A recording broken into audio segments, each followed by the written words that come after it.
Boa tarde, bem-vindo ao Parlamento. Demitiu-se o secretário de Estado adjunto do Primeiro-Ministro depois de ter sido acusado de prevaricação. O processo está relacionado com contratos feitos pela Câmara de Caminha quando Miguel Alves geria a autarquia. Que implicações políticas tem este caso? Até que ponto é que a atuação da Justiça condiciona o exercício de um cargo governativo? Questões para o debate com os deputados Porfírio Silva, do PS, Sara Madruga da Costa, do PSD, José Soeiro, do Bloco de Esquerda e Rodrigo Saraiva, do Iniciativa Liberal. Começo por si, Porfírio Silva. Foi razoável esperar pela existência de uma acusação quando já estavam em causa suspeitas de má gestão de dinheiro público? Olá, boa tarde a todos. Aqui acho que há duas dimensões e eu queria começar por uma dimensão que tem a ver com a pessoa que está em causa. O Miguel Alves é agora acusado num processo cujos factos remontam há 6 ou 7 anos atrás e é acusado agora, passado um mês ou dois, de ter chegado ao governo. Acho que é importante mencionar que não há nenhuma indicação de que ele tenha beneficiado pessoalmente desses atos supostamente cometidos ou que tenha sequer beneficiado o partido dele e meu nessa circunstância. Portanto, sendo acusado de prevaricação, falta mostrar, provar a culpa, que ele realmente tenha beneficiado ou prejudicado alguém, que o tenha feito intencionalmente e conscientemente. Portanto, falta provar tudo. E acho que é importante, já se perdeu um bocado a noção de que há uma diferença entre dizerem-se coisas ou provar coisas em tribunal, mas eu acho que é importante dizer isso. E do ponto de vista... Mas depois há a dimensão política. Certo, mas a política não é abstrata. Tem a ver com o concreto, com as pessoas e com os agentes políticos. Porque se nós destruirmos a possibilidade de ser agente político democrático numa sociedade democrática, também destruímos a própria democracia. Eu acho que vale a pena também olharmos um bocadinho para trás. O que é que nós temos visto? Temos visto que recorrentemente há pessoas que estão a ocupar lugares políticos que são postas em causa, que são indiciadas, que são acusadas, e depois temos muitos casos de processos que não levam a lado nenhum. Ou são arquivados, ou as pessoas são despronunciadas, ou vão a julgamento e depois são ilibadas. Nesse sentido, como é que vê o facto de várias vozes socialistas terem pedido a saída de Miguel Alves? É que não foi só a oposição. Sim, eu, francamente, a minha discussão é sobre o assunto, não é sobre a opinião de outros camaradas meus, que, como é sabido no PS, há sempre várias opiniões sobre o mesmo assunto, e isso é uma coisa que a mim não me preocupa. Mas isso não denota que havia um certo incómodo com este caso no Partido Socialista? Mas há sempre um incómodo, é natural que haja sempre um incómodo. Eu tenho, por exemplo, o incómodo de ver que sistematicamente se põem pessoas como o Azeredo Lopes ou o Miguel Macedo em situações de serem achincalhados na praça pública e depois o processo corre e no fim são ilibados e depois já ninguém diz nada. Ainda há pouco tempo tivemos uma série de processos contra deputados porque supostamente tinham indicado moradas falsas. Foi uma grande notícia, foi uma grande escandaleira. Foram todos arquivados. Alguém viu as notícias de que os processos tinham sido arquivados? Ninguém viu. Isso também é política. Agora, há de facto uma outra dimensão que provavelmente era a única dimensão que caberia num programa Parlamento sobre o que se passa no Parlamento e que é a dimensão de tentar perceber quais são as condições de exercício do poder autárquico. Vamos já a essa questão e também até que ponto é que deve haver ou não fronteiras entre a justiça e a política. Sara Madruga da Costa, Miguel Alves demitiu-se. Devia ter sido demitido? Bem, boa tarde a todos. Em primeiro lugar, dizer que este episódio suscita-nos para nós, desde já, 3 constatações. A primeira é que, infelizmente, nos últimos dias têm sido imensos e inúmeros os casos do Governo que têm suscitado questões, têm suscitado dúvidas, mas todos eles têm algo em comum, apesar dos casos terem sido todos diferentes. É que revelam da parte do Governo, da parte do Sr. Primeiro-Ministro, uma enorme despreocupação com as questões éticas que estas questões levantam. Há, de certa forma, deixar a ética republicana na gaveta. Portanto, mesmo sem ter sido provada a culpa, como lembrava eu já vou chegar lá. Eu já vou chegar lá. Portanto, esta é a primeira constatação e é uma constatação que todos os telespectadores lá em casa têm, porque dia sim, dia não, estão sempre a aparecer casos e todos os casos têm isto em comum. Isto em comum, como referi, a enorme despreocupação do Governo em impedir o apuramento e o esclarecimento dos factos e em apurar as questões éticas. A segunda constatação que nós fazemos é que, mais uma vez, o PSD e a maioria da oposição tiveram razão quando, desde o momento, apontaram que este caso era um caso que o Sr. Secretário de Estado precisava de dar os esclarecimentos, precisava de sair do silêncio e, portanto, o Sr. Secretário de Estado demorou muito tempo a dar aquelas que são as explicações e os esclarecimentos que são necessários para o cabal esclarecimento desta situação. Mas não foi isso que levou à saída? Nem esse processo. Isso já vamos chegar lá, só queria primeiro começar com estas três constatações. A terceira e última constatação que também nós fazemos é que tem havido inúmeras vozes críticas, até da parte do próprio Partido Socialista, em relação a estes episódios e, concretamente, em relação a este episódio, e que, naturalmente, esta situação não abona nada em relação à credibilidade do Governo. Até podemos considerar que é até, de certa forma, uma derrota do Governo no desfecho deste caso, tendo em conta as vozes críticas da oposição e o tempo em que tudo demorou a acontecer, da própria parte de quem devia ter agido mais cedo. E, portanto, esta situação, para além de revelar a questão da descredibilidade, melhor dizendo, da própria parte do Governo, não abona nada àquilo que deve ser a credibilidade que deve existir em relação aos políticos e em relação às instituições e, portanto, lamentamos que o Sr. Secretário de Estado tenha demorado tanto tempo a prestar esclarecimentos e tenha demorado tanto tempo a tomar a decisão que tomou e achamos que realmente nesta situação, concordando até com algumas vozes críticas da parte do Partido Socialista, é verdade é que nós não temos mais deveres do que as outras pessoas, também não temos os mesmos direitos perante a lei que qualquer cidadão, mas não nos podemos esquecer que ocupamos funções públicas e que dessas funções públicas resulta uma especial responsabilidade pelas funções que nós desempenhamos de representação nacional e representação nacional, representação internacional, também a responsabilização que nós devemos ter no que diz respeito à gestão dos dinheiros públicos. E, portanto, nós achamos que, infelizmente, isto é mais um episódio a lamentar. Foi tudo muito mal conduzido desde o princípio até o fim e teve o desfecho que já toda a gente achava que ia ter e que só põe em causa a imagem e a credibilidade do próprio Governo em relação a estes episódios que têm sido realmente mais do que são expectáveis e mais do que são normais em democracia. José Soeiro, havia justificação para o Primeiro-Ministro ter tirado ilações políticas mais cedo, do ponto de vista do Bloco? Eu creio que sim, porque, na verdade, há aqui uma série de casos, é uma sucessão de casos, evidentemente só a Justiça é que está em condições de aferir todos os factos, de apurar se existe culpa ou não, mas nós estamos aqui a falar das condições políticas para o exercício do cargo. O que se sabe é que houve, no mínimo, um descuido com a utilização de dinheiros públicos, com contratos com uma empresa que não oferecia garantias nenhumas. Aliás, a entrevista do responsável dessa empresa que foi dada ao Expresso é bastante elucidativa sobre o tipo de empresário que está aqui em causa. E penso que tudo isto foi agravado pelo facto do próprio Secretário de Estado e do Primeiro-Ministro não terem querido dar explicações atempadas sobre este assunto.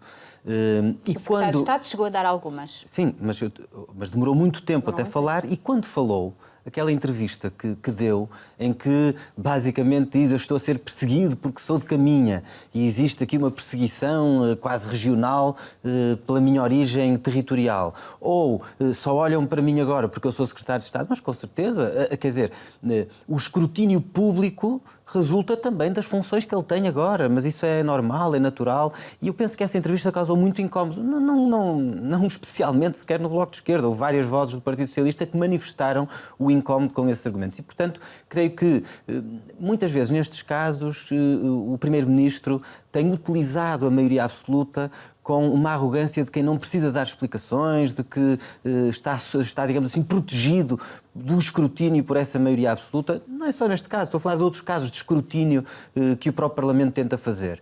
E, portanto, creio que o caso piorou com isso. Nós tínhamos dito que era importante que houvesse esclarecimentos o mais rapidamente possível. Aliás, houve alguns partidos à direita que apresentaram requerimentos, mas que só seriam votados depois do Orçamento de Estado, mas era um pouco insustentável que não fossem dadas explicações.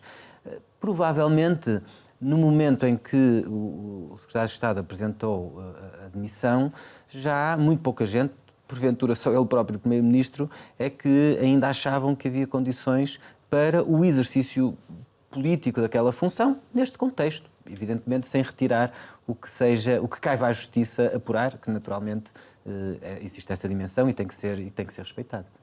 Rodrigo Saraiva, que leitura faz do facto do Primeiro-Ministro ter esperado pela decisão do próprio Secretário de Estado adjunto? Boa tarde a todos. Esse é o segundo ponto que eu gostava de frisar, mas vou a um primeiro, que é, obviamente, que já não havia condições políticas para o Secretário de Estado, Miguel Alves, continuar em funções e, por causa deste caso específico, nas suas funções enquanto autarca em caminha, porque era desde o início que foi noticiado, penso que pelo Jornal Público, o caso em si, que era bastante notório, que era tudo muito esquisito e tudo muito, muito frágil. Depois houve caso que tinha a ver com a construção de um centro de exposições que acabou por não avançar. Todo o caso era muito estranho, a credibilidade das entidades empresariais envolvidas era tudo muito frágil. E depois houve então esse tal tempo, penso que mais de uma semana, de silêncio que era estranho. E quando o silêncio é quebrado, na tal entrevista que o Secretário de Estado dá, ainda adiciona fragilidades a toda a situação e, portanto, nós dissemos logo naquele momento que, politicamente, o Secretário de Estado estava condenado. Portanto, era insustentável que, por este caso, ele pudesse continuar politicamente. Mas também do âmbito político, e aqui convém separar, porque aquele mantra que António Costa também gosta muito de usar, de, à política o que é da política, à justiça o que é da justiça, António Costa usa de forma errada, porque esse mantra existe sobretudo para proteger a justiça, não é para proteger a política. E António Costa, desde há muitos anos, talvez mais para tentar não ter que explicar outros casos mais históricos e mais notórios e mais conhecidos com anteriores secretários-gerais do Partido Socialista, ou até um em particular, ou por outras razões. Caso José Sócrates. José Sócrates, exatamente. E há todo aqui um histórico que António Costa também é vítima de si próprio, neste caso do Secretário de Estado, Miguel Alves, porque permitiu, com o conjunto dos seus governos destes últimos 7 anos, de casos que começaram com os 3 secretários de Estado, que tiveram que abandonar porque eram arguidos, etc. Portanto, todo aquele argumento e depois decisões que o próprio PS, António Costa, como secretário-geral do Partido Socialista, foi tomando, eram razões, eram critérios políticos que ele escolhia, sua responsabilidade, e eram critérios que, em coerência, não poderia ter permitido que António Costa convidasse Miguel Alves para ser secretário de Estado. Portanto, quer por razões de análise política que nós fazemos deste caso, em concreto, achávamos que era insustentável Miguel Alves continuar como secretário de Estado, mas também fazendo uma análise àquilo que é o histórico dos critérios políticos que o António Costa, enquanto Primeiro-Ministro e secretário-geral do PS, tem usado, ele nunca deveria ter convidado Miguel Alves para ser secretário de Estado deste governo. Porfírio Silva, antes de irmos à questão do exercício do cargo, o Primeiro-Ministro deixou uma crítica à atuação da Justiça, estranhando o facto da notícia da acusação ter saído na comunicação social antes do próprio Miguel Alves ter sido notificado. O PS desconfia que a Justiça esteja aqui a fazer uma espécie de gestão política deste caso? Eu não me guio no debate público por desconfianças, guio-me por coisas concretas. O que eu vejo aqui é que há uma grande falta de rigor naquilo que é dito. Confundir os vários processos que estão em causa, as várias fases em que estão os processos, confundir o processo que tem a ver com há 6 ou 7 anos com o processo que está agora em investigação. Francamente, dizer que o processo já teve um desfecho, o processo não teve desfecho nenhum. O processo não teve desfecho nenhum. E é essa pressa em utilizar politicamente coisas que estão por esclarecer na Justiça. Vamos lá ver uma coisa. Eu repito, nós temos nos últimos anos variados exemplos de pessoas que são achincalhadas, que são linchadas na praça pública por coisas que depois na Justiça não dão nada. Ou porque são arquivados, ou porque são despronunciados, ou porque são ilibados. E, portanto, vamos lá ver uma coisa. A Justiça tanto funciona quando o resultado de um processo é uma condenação, convocando o resultado do processo, é uma absolvição. Não está em causa o funcionamento da justiça. O que está em causa é o uso político da justiça para atacar politicamente. E, por exemplo, quando a líder do Bloco de Esquerda faz basicamente aquilo que a Sara Madruga da Costa acabou de fazer aqui, agora, mas quando a líder do Bloco de Esquerda faz há poucos dias a acusação ao Governo e ao PS de que entraram na revisão constitucional iniciada pelo Chega porque estamos abafados em escândalos, é claramente fazer um abuso político de um caso judicial que é basicamente um caso judicial. Porque a questão é muito simples. Quando o Miguel Alves for condenado ou for absolvido, já ninguém vai falar nisso, especialmente se for absolvido. E, portanto, mas seguindo essa linha de raciocínio, Miguel Alves então continuaria no governo. Vamos lá ver uma coisa. Há três circunstâncias, há três elementos diferentes. O próprio, achar que não está para se expor a si, à sua família e à sua circunstância pessoal a uma certa situação, isso cada um é que sabe de si, eu não sei o que é que faria se também pusessem nessa circunstância. Há a questão da vantagem ou desvantagem para o Governo de haver um foco de discussão que não é o foco daquilo que se está a fazer, é o foco de uma questão pessoal. E depois também há a avaliação que se faz acerca de quais são as consequências políticas de estar a travar na praça pública uma luta dessas. E, portanto, se é mais eficaz ou menos eficaz, qual é o balanço que se faz entre legalidade e ética, qual é o balanço que se faz em termos de utilidade de uma pessoa estar exposta sistematicamente, em vez de falar do que ela faz, falar-se do processo. Mas tinha autoridade política para continuar como Secretário de Estado ou não? Eu acho que sim. Eu acho que sim. Eu respeito a decisão do Miguel Alves como decisão... Sara, desculpa. Eu respeito a decisão do Miguel Alves como decisão do Miguel Alves. Não acho que haja nada, nem do ponto de vista político e muito menos do ponto de vista jurídico, que impusesse essa decisão. Aliás... Mesmo quando as suspeitas têm a ver com o exercício de um cargo público e político, neste caso, ora bem, vamos lá ver uma coisa. Eu acho que essa é talvez a única questão politicamente relevante e que devia ser discutida num programa como este, que é sobre a atividade parlamentar. Acho que valia a pena nós refletirmos, sabendo que há muitas dezenas de autárquicas que não se conhece que tenham tirado qualquer benefício pessoal do uso do cargo autárquico, que não se conhece que tenham enriquecido por estarem num cargo autárquico. Às vezes até o contrário. Como é que há tantas dezenas de autárquicas que estão nessa circunstância sem terem beneficiado de nada? Há de haver uma questão. Nós devemos ou não pensar, por exemplo... É um problema na lei. Eu penso que é preciso refletir sobre se não será um problema com o Código de Contratação Pública, se é suficientemente eficaz para se poder gerir, para se poder governar ao nível local. Vamos lá ver. Os autarcas são eleitos para fazer, para concretizar. E não são eleitos para mandatos de 20 anos. São eleitos para mandatos de 4 anos, para fazer coisas que as pessoas que estão ali à frente deles, não são as pessoas que estão a 300 ou 400 quilómetros deles, são as pessoas que estão ali, à sua porta, no seu município, que estão à espera que eles façam. E eu acho que nós precisamos, e isso sim é um tema político, de voltar a uma reflexão sobre se há as condições para gerir, em termos de poder local. Os autarcas praticamente não têm apoio nenhum para avaliar da legalidade de uma determinada solução que estão a procurar implementar. Eu acho que está a querer rebater. Queria comentar duas questões. Os autarcas são eleitos para utilizar o dinheiro público com regras e para fazer. O caso que surgiu é de utilização de dinheiro público para uma coisa que nunca foi feita, que ainda não foi feita, que não existe. Embora não seja por isso que Miguel Alves está acusado. Está acusado num processo que eu saiba, o Centro que levou à contratação de uma empresa. O Centro de Exposições Transfronteiriças... já consultou o processo? Alguém aqui já consultou o processo? Tem tantas certezas sobre o processo, já o consultaram? Mas existe o Centro de Exposições... Já leram alguma peça do processo? Não, isto a matéria é essa. Posso fazer-lhe uma pergunta? A matéria é essa. É a falta de seriedade de falar do processo, falar, sem ter consultado o processo só para aquilo que se ouve dizer por aí. Mas não é o que se ouve dizer. Essa discussão tem sido feita na Assembleia Municipal de Caminha e é sabido que o Centro de Exposições Transfronteiriço não existe.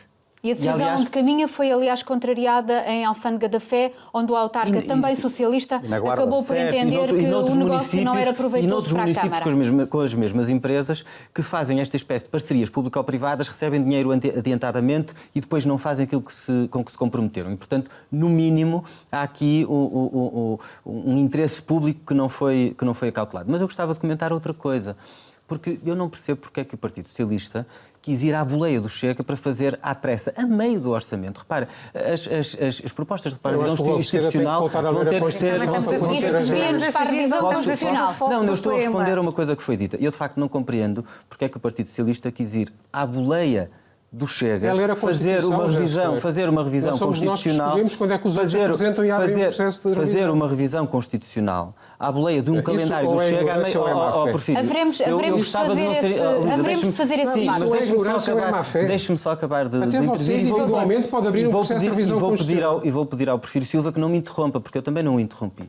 E, portanto, eu vou dizer o que tenho a dizer. Não percebo como é que o Partido Socialista foi à boleia do calendário do Chega contribuir para um processo de revisão constitucional e, aliás, eu não estou nas reuniões do Partido Socialista, mas é público hoje que vários socialistas, Vieira da Silva, Filipe Neto Brandão, Isabel Moreira, Pedro Delgado Alves, criticaram a oportunidade desta decisão do Partido Socialista. E, de facto, nós agora estamos a discutir o orçamento e deveríamos estar a discutir o orçamento. Não faz sentido nós, esta semana, terem que entrar à pressa propostas para a revisão constitucional.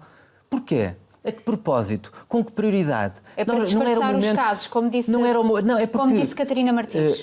A verdade é que nós agora devíamos estar a fazer a discussão do Orçamento de Estado e não estar a desviar o debate político para alterações de Constituição ou para a multiplicação de casos, que, evidentemente, a direita tem aproveitado muito estes casos, porque no debate orçamental não existem alternativas à direita, porque o orçamento é muito parecido com aquilo que a direita fazia. Sara Madruga da Costa, como é que responde à acusação já aqui feita de aproveitamento político por parte da oposição, nomeadamente do PSD deste caso? Não, acho que se houve partido que não fez aproveitamento político desta situação foi o PSD. O PSD o que fez foi aquilo que se exige a um partido responsável, que é pedir os esclarecimentos que são necessários e que, pelos vistos, tanto tardaram que acabaram por nos dar razão, porque a situação ficou insustentável ao ponto do Sr. Secretário de Estado não ter condições para continuar a exercer o seu cargo. E acho que aqui é importante voltar a colocar o foco no assunto que nós temos aqui hoje sobre o debate e perceber os planos que nós estamos a falar. Uma coisa é o plano jurídico, não temos dúvidas nenhumas que em relação ao plano jurídico há a presunção da inocência até prova em contrário e que, portanto, em relação ao plano jurídico não vale a pena aqui nos pronunciarmos. Mas nós não nos podemos esquecer, e volto aqui outra vez a referir aquilo que já referi, que nós, como políticos, temos os mesmos direitos que todos os cidadãos, nomeadamente esse que eu acabei de referir agora, da presunção da inocência. Mas fruto das nossas funções e da nossa exposição, temos outros deveres e esses outros deveres levam a que partidos, como por exemplo o Partido Socialista, tenham regras internas de escolha dos seus representantes na Assembleia da República que, como foi referido por uma socialista esta semana, até excluíram candidatos a deputados do Partido Socialista por serem arguidos. E há aqui uma diferença de tratamento que sugere no ar que se calhar só ocorreu fruto da proximidade pessoal do Secretário de Estado em questão com o Sr. Primeiro-Ministro, que também não abona a favor da democracia. Portanto, quando nós temos membros de um partido a criticarem o critério, o tratamento diferenciado que resultam de regras que servem para afastar alguns deputados, alguns ministros que têm um determinado processo a correr ou não, independentemente do plano jurídico, não estamos aqui para emitir qualquer censura jurídica, porque nós não conhecemos o processo, não sabemos, isso é um assunto da Justiça. Agora, não deixa de ser caricato para o PSD, é coincidência que esta acusação num caso que vem da Operação Teia, que já tem alguns anos de investigação, aconteça agora no momento em que o Secretário de Estado estava sob pressão por causa de outro caso? E não vão pronunciar sobre os tempos e sobre as oportunidades da Justiça. Isso fica a cada um lá em casa pensar e fazer as conclusões e retirar daí o que deve retirar. Agora, eu acho é que aqui o foco do nosso debate deve ser realmente a discussão em torno do plano político e do plano ético, porque vamos lá ver uma coisa. Se houve partido que ao longo dos últimos anos sempre arguiu e defendeu a ética republicana e que agora, em mais uma situação, chega-se à constatação de que os critérios até internos para a seleção dos seus deputados não existem, são facilmente ajustáveis àquela que é a conveniência do Primeiro-Ministro e da Governação. Nós já temos também aqui outra discussão em termos alegadas incompatibilidades e impedimentos do Governo. E também chegamos à conclusão que a ética republicana do Partido Socialista ficou mais uma vez na gaveta, porque já não chega a saber o que é que está na lei, o que é que a lei prevê, mas já se chega a outro patamar seguinte, que é tentar interpretar a lei e tentar inventar pareceres para dizerem aquilo que não está na lei. Portanto, isto no plano ético, o terceiro plano que nós também aqui podemos discutir, deixa o Partido Socialista realmente em mais lençóis, porque a ética republicana, pelos vistos, é só apregoada à boca cheia, mas quando chega a altura de se implementar, ela não existe. E se houve pessoa que realmente deu uma machadada na ética republicana, foi o atual Primeiro-Ministro António Costa, porque realmente todos os casos que nós temos assistido, até este, quer dizer, então, este Sr. Secretário de Estado é arguido, prolongou-se até ao máximo o exercício das suas funções, quando toda a gente percebeu que ele não teria condições para continuar o seu cargo. Entre os ministros e entre os deputados foram afastados das suas funções porque também eram arguidos noutros processos. Então qual é que é o critério aqui? Qual é que é o critério interno do Partido Socialista? Esses secretários de Estado quiseram afastar-se e quiseram... Não, pelos vistos, porque foi pelas declarações que foram tidas esta semana por vários socialistas, foi um critério que veio da orientação interna do próprio partido. E, portanto, que eu saiba, nos últimos anos, o Sr. Primeiro-Ministro tem sido sempre ele que tem estado à frente dos destinos do Partido Socialista e, portanto, ele, melhor do que ninguém, saberá porque é que ajusta as regras ao sabor do vento e causa estes problemas internamente ao Partido Socialista. Rodrigo Saraiva, tem razão de ser a crítica que o Primeiro-Ministro fez à atuação da Justiça? Neste caso em concreto? Neste caso em concreto. A última declaração que ouvi o Primeiro-Ministro fazer, um bocado de crítica à Justiça, não era bem uma crítica, era a dizer que queria processar o Governador do Banco de Portugal, mas eu não quero trazer esse tema para aqui, porque estamos focados no caso do Secretário de Estado, Miguel Alves, portanto também não vou estar aqui a debater... O Primeiro-Ministro disse que era uma originalidade a acusação ter chegado primeiro a um órgão de comunicação social É uma do que ao crítica próprio. recorrente sempre que há casos destes. Portanto, Mas é justo ou não é justo? Vamos passar em frente. Não sei, vou usar a sua expressão do Porfírio Silva, que é não conheço o caso em concreto. Não de facto, não conheço sabe a se é acusação. justo conhecer pela Justiça ou pela comunicação social. Não sei. E não vou estar aqui a misturar a revisão constitucional, nem regras autárquicas, nem o Código de Contratação Pública. O que interessa é apontar o tema. Interessa. E vamos já citar outra vez Porfírio Silva, porque aquilo que interessa, o que está aqui em causa é a autoridade política. E há bocado fiz uma pergunta se achava que o Secretário de Estado, Miguel Alves, deveria continuar em funções e disse que sim. Portanto, na opinião do deputado Porfírio Silva, não disse que sim, disse que era uma decisão o Secretário dele. de Estado, Miguel Alves, tinha condições políticas para continuar Secretário de Estado. É engraçado porque, na sua primeira intervenção, referiu a vários casos, nomeadamente o caso de Miguel Macedo, quando era Ministro da Administração Interna de um governo anterior, que quando se demitiu, disse, e passo a citar, Porfírio Silva, neste caso, o argumento do Ministro que se demite é claro, o que está a acontecer minava a sua autoridade política. Julgo que tem razão. Portanto, se achava isto de Miguel Macedo, que ele tinha razão para se demitir porque tinha em causa a sua autoridade política, agora mudou de opinião. É normal mudar de opinião, as pessoas evoluírem. Só que o caso que disse, e volto a citar, porque dizia que era porque na medida em que suspeitas relevantes atingem gente vária do setor que tutelava. Portanto, até era por causa de terceiros, não por causa do próprio. No caso de Miguel Alves, é por causa do próprio. Este caso de caminho, e vou só voltar a dizer esse caso, porque não, as condições para ter convidado Miguel Alves para Secretário de Estado é um problema do Primeiro-Ministro e da coerência ou da incoerência, obviamente, dos critérios que usa consoante o tempo. Mas neste caso, é óbvio, este caso de caminha do Centro de Exposições Transfronteiriço, que foi recusado em Alfândega da Fé, que foi recusado na Guarda, porque não existe. Aliás, na tal entrevista que o José Soares já referiu, que é dado hoje ao Expresso por este empresário, ele diz que contactou 40 ou 50 municípios. Portanto, ao fim de 40 ou 50 autarcas, com as mesmas regras autárquicas, com a mesma vontade de fazer obra, como estava a dizer, houve 40 ou 50 que deram uma nega. E em caminha não houve uma nega. E todo este caso é muito frágil. Era óbvio que o Secretário de Estado, Miguel Alves, não tinha autoridade política para continuar em funções. É isto que está em causa. Porque sim, há política o que é da política, há justiça o que é da justiça, para defender a justiça. E esses argumentos da justiça, etc., em tudo, na política, na justiça, no futebol, na cultura social, há pessoas boas, há pessoas más. Uns cumprem as regras do jogo, outros contornam as regras. Na justiça, provavelmente também, infelizmente, há quem contorne as regras. Porfírio Silva, o argumento da autoridade política é válido? O argumento da autoridade política é válido. Eu registro que o Rodrigo acha que defender a justiça é importante, mas defender a política não é importante. Foi sempre por haver gente dentro da democracia que achava que defender os políticos democráticos e a política democrática não era importante, que depois aconteceram e acontecem coisas lamentáveis em países que nós até considerávamos que eram estáveis democraticamente. Eu não estou a criticar Miguel Alves por causa de coisas de justiça. Aquilo que eu vejo nas várias intervenções aqui é que, no fundo, a vontade é misturar tudo. É misturar a governação do país com as regras internas dentro de um partido, é misturar uma situação em que a pessoa está no cargo e deve tomar uma decisão sobre continuar ou não com uma decisão de candidatar-se ou não candidatar-se a um cargo, é misturar a revisão constitucional, é misturar política. Não, quem misturou a revisão constitucional foi a Catarina Martins. Quem misturou a revisão constitucional foi a Catarina Martins, que disse que o Partido Socialista só ia entrar na revisão constitucional por causa vai entrar porque foi.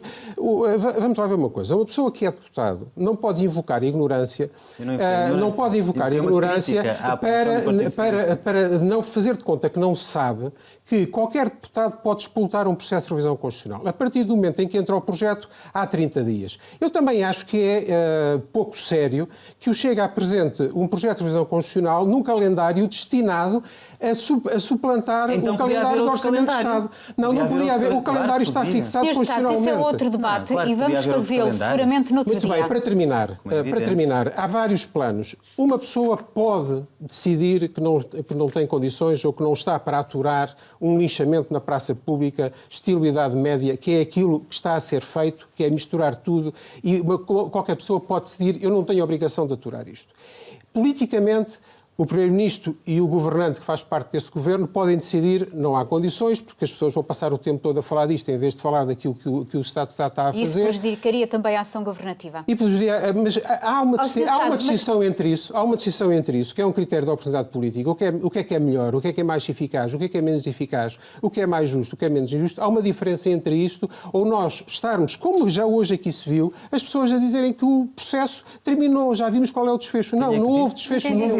A Sara Madruga da Costa, que o processo já tinha tido este desfecho. Eu não disse nada negativo. Ao contrário, eu disse que havia a presunção da inocência e que não me ia pronunciar sobre o processo. É a confusão permanente do plano jurídico e do plano político. E a dizer, os políticos democráticos não têm direito à justiça. Deixe-me colocar uma questão do ponto de vista teórico. Se deve, do seu ponto de vista, ou não, haver uma regra que estabeleça o que é que deve acontecer quando um governante é visado num processo judicial. A regra existe. Quando a condenação transita em julgado, o governante é demitido. Só única e exclusivamente quando há uma condenação transitada em julgado é que devem ser retiradas ilações políticas. Há uma regra legal, o resto é uma apreciação política. Essa é uma regra legal, o resto é uma apreciação política. Exatamente. Mas é sobre a apreciação política que eu estou a perguntar, ou seja, devem ser retiradas ilações quando um governante, e estou a falar no campo teórico, não aplicado necessariamente a este caso, quando o governante é alvo de um processo judicial, ou porque é arguido, ou porque é condenado.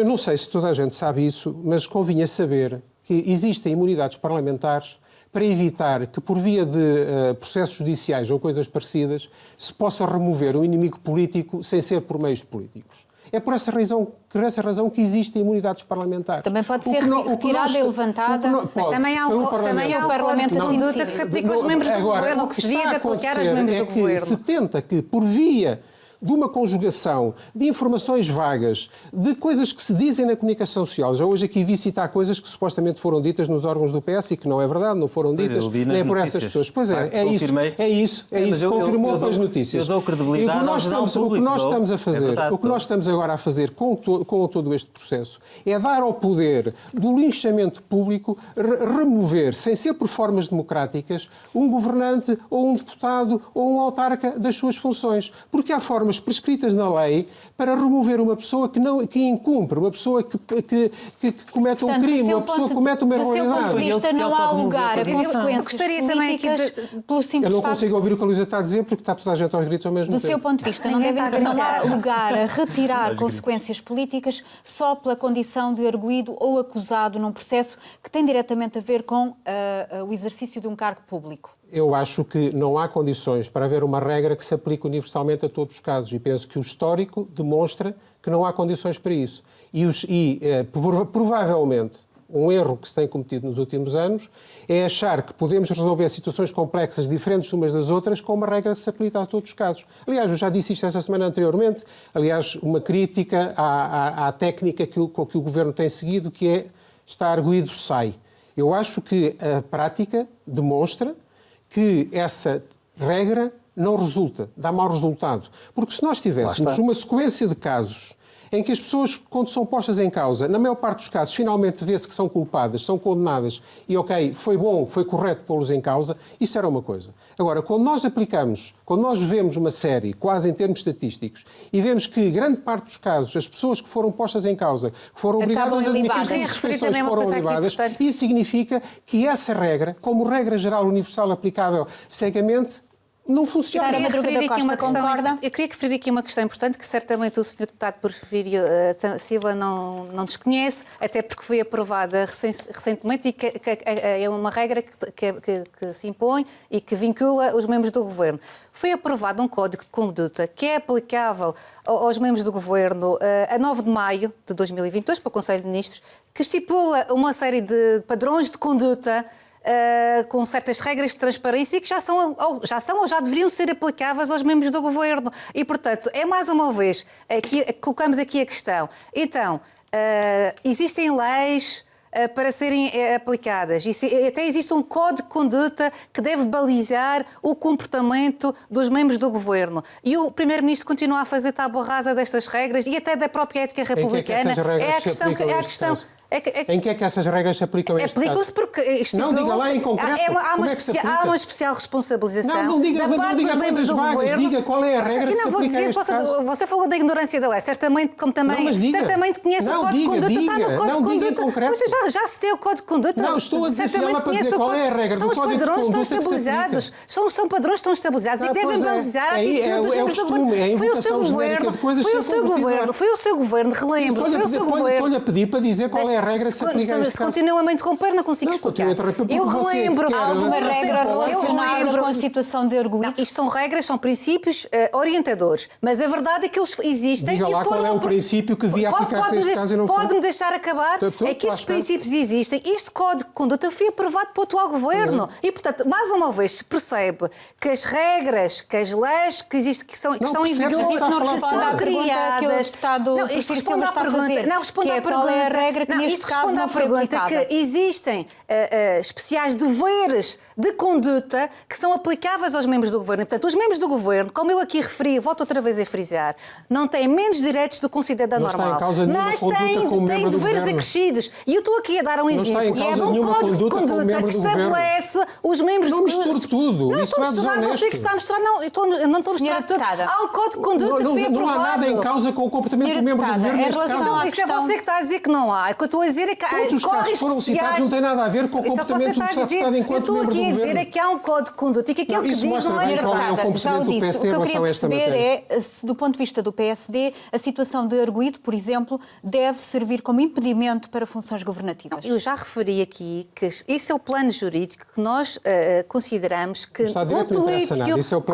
político não pode ter menos direitos por ser constituído arguido. Mas eu estou-lhe a perguntar no plano político. Aqui a questão que nós estamos a falar, e já foi aqui falado por vários senhores deputados, é a questão das condições políticas, a questão da autoridade para o exercício do cargo e outro plano, que é o plano ético, que também já discutimos aqui. E chegamos à conclusão, só o senhor deputado Porfírio Silva que não chegou, que não estão reunidas essas condições. E, portanto, o senhor secretário de Estado não tinha outro caminho que não aquele que da admissão. Mas eu estou-lhe a perguntar do ponto de vista dos princípios, se a situação de arguido de qualquer governante o deve impedir para o exercício desses cargos.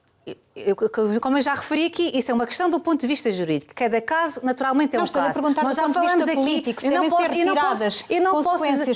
posso generalizar. Eu neste momento não posso generalizar. Eu não posso neste momento generalizar, porque cada caso é um caso e certamente quando há crimes que decorrem do exercício de uma função política, como é o caso que também já ficou aqui bem patente, estamos a falar da alegada prática de um crime no exercício de funções políticas. Obrigado. E E há desse ponto de vista, situações retira condições. e podem haver, e isto não podia, é mais complicado, obviamente que é mais complicado, há outros tipos de crimes que são do foro pessoal e que não têm nada a ver com o exercício das funções políticas e, portanto, são planos que nós temos de distinguir. Agora, uma coisa Rodrigo certa, Saraiva, voltando outra vez a concluir, nós avisamos que o silêncio do Sr. Secretário de Estado era mau. Era preciso prestar esclarecimentos e demorou-se muito tempo a chegar a um desfecho que já sabia que não podia ser Rodrigo outro. Saraiva, como é que se pode, do ponto de vista dos princípios, equilibrar o direito à presunção de inocência com o dever de seriedade de quem exerce um cargo público ou político? Eu respondo-lhe essa pergunta e à pergunta que também fez a deputada Sara Madruga da Costa, porque a pessoa estar arguido num processo ou até estar a ser investigado numa fase mais avançada do processo, obviamente que não é razão sine qua non para juridicamente a pessoa ter que deixar de exercer funções. Então onde é que está a fronteira? Está. E, portanto, a avaliação, que os partidos políticos devem fazer é a avaliação política, caso a caso. Vou-lhe dar aqui um exemplo, porque parece aqui neste momento que aqui o PSD, o Bloco de Esquerda e a Iniciativa Liberal estão com uma opinião sobre este caso, opinião política sobre este caso, e o PS uma opinião diferente. Há um caso até recente, foi uma notícia esta semana, onde, por exemplo, e se a memória não me falha, o PS, o PSD e a Iniciativa Liberal tinham uma posição e o Bloco de Esquerda uma posição diferente, que era o caso que envolvia Rui Moreira, o famoso caso Selminho, onde nós sempre dissemos que não é por ser arguido no processo e o processo estar a decorrer que vamos tirar o apoio político ou fazer uma avaliação política de Rui Moreira. Porquê? Porque os casos têm que ser analisados caso a caso. Claro, e naquele caso, toda a análise, a avaliação política que nós fazíamos era que o Rui Moreira tinha as condições para continuar a ser Presidente da Câmara e continuar na altura depois a ser candidato. Avaliação política caso a caso.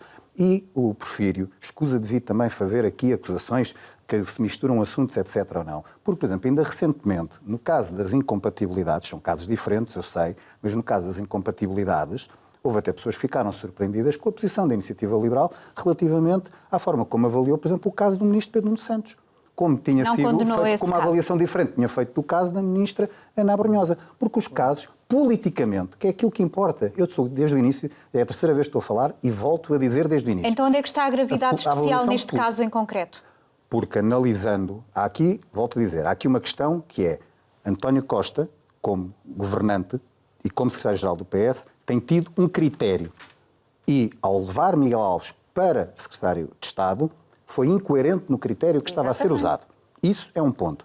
O outro ponto é, este caso em concreto, que agora é conhecido do Centro Transfronteiriço, etc., cada vez que está um pontapé na pedra do caso, surgem mais situações frágeis. O caso é demasiado frágil desde o início e colocou Miguel Alves numa situação politicamente muito frágil, sem, volto a citar aquilo que Porfírio Silva disse sobre Miguel Macedo, numa situação sem autoridade política. E, portanto, a avaliação tem que ser política. E a avaliação que nós fazemos politicamente, e dissemos ainda há uns dias atrás, depois daquela entrevista que ainda trouxe mais confusão e mais fragilidade para o caso, dissemos Miguel Alves está politicamente condenado.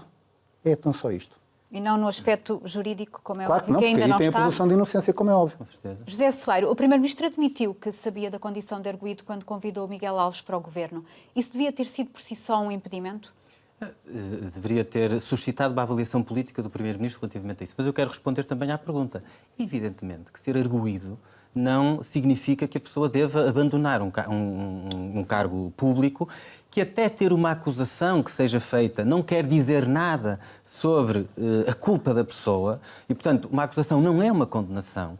E depois também há casos muito diferentes, uns que têm a ver com o exercício de cargos públicos, mas pode haver um responsável público que é arguido num outro caso, que não tem a ver com o exercício... Uma esfera mais privada. Sim, por exemplo, e portanto, obviamente que isso não pode ser critério, evidentemente. Nós aqui estamos a falar deste caso concreto e creio que neste caso concreto, e no caso concreto inclui-se o caso que motivou esta acusação do Ministério Público e também o caso que veio a público e sobre o qual o Secretário de Estado deu uma entrevista, porque esse caso também está na avaliação política. Ainda não há, o Ministério Público ainda não se pronunciou sobre ele, mas já há uma avaliação política. E a própria entrevista. Sim, a entrevista foi o instrumento de gestão política do Secretário de Estado sobre as informações que estavam a ser discutidas e é essa gestão política que que merece uma avaliação política. Nós, obviamente, não estamos a dizer que qualquer pessoa que seja arguída deve ser removida das suas responsabilidades. Não é disso que se trata. Trata-se de haver um conjunto de informações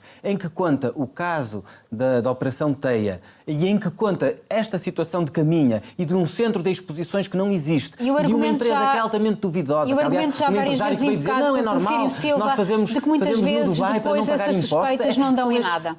Diga? O argumento invocado já aqui várias vezes por Porfírio Silva de que muitas vezes essas suspeitas acabam por dar em nada. Essa é a prova de que ser arguído ou até ter uma acusação do Ministério Público não significa que a pessoa seja condenada. Exatamente. Na avaliação política que nós estamos a fazer, veja, nós temos uma autarquia que faz um negócio com uma empresa sem nenhuma credibilidade, de um empresário que vem agora dizer não, eu até tinha a empresa no Dubai para não pagar impostos. São estas empresas com quem os autarcas em geral e os autarcas do Partido Socialista querem promover e querem apoiar. É isto, são este tipo de empresários das empresas, sem credibilidade, com um montante que foi transferido e que não teve a contrapartida que era devida e em que, portanto, não se cautelou o interesse público e com uma justificação do Secretário de Estado que suscitou bastante incómodo político, independentemente da questão legal, que obviamente ela correrá o seu terá de ser apurada, que causou um desconforto político que não foi ao Bloco de Esquerda. Foi um desconforto político generalizado e dentro do próprio Partido Socialista. E, portanto, de facto, o próprio Secretário de Estado, Miguel Alves, e o próprio Primeiro-Ministro, ao contrário do que achará o deputado Porfírio Silva, entenderam que não havia condições para continuar. E penso que entenderam bem porque me parece que elas não estavam reunidas. Isto não é dizer, ao contrário do que se talvez tenha tentado sugerir, que qualquer pessoa que seja arguída ou até qualquer pessoa que tenha uma acusação do Ministério Público tem que deixa de ter condições para o exercício do cargo político. Depende do que é que estivermos a falar. Depende do caso em concreto, de uma avaliação Com caso certeza. a caso. Exatamente. Vamos agora escutar a opinião do PAN, do PCP e do Chega. São variadíssimos os casos que envolvem o Partido Socialista e os seus representantes em incompatibilidades de ministros, são secretários de Estado acusados pelo Ministério Público, são jovens de 21 anos contratados para o gabinete da Ministra da Presidência com salários principescos. Portanto, isto é um governo que está envolto em polémica desde o seu início, portanto, com 8 meses de atividade, e temos um governo que está recheado de polémicas e sem fim à vista. Nós consideramos que são de facto necessários esclarecimentos, como referi, sobre todo este processo, em particular do Secretário de Estado, neste caso, que já apresentou a sua demissão, mas como referi, aquilo que também é necessário é que se prossiga o apuramento relativamente às situações em concreto, que sejam apurados esses factos e retirar daí todas as consequências no quadro da legislação do nosso país. É mais do que adequada a admissão, não havia condições políticas para a continuidade de Miguel Alves, a partir do momento em que não só é acusado, seja para que possa defender-se do processo, seja porque efetivamente estamos perante acusações que são graves naquele que é o exercício de um cargo público de elevada responsabilidade e, portanto, é fundamental que exista mais mecanismos de transparência, mas também de seriedade naquela que é a condução dos dinheiros públicos, dos dinheiros de todos nós. É o ponto final neste debate. Agradeço a vossa presença aqui. Boa tarde e bom fim de semana.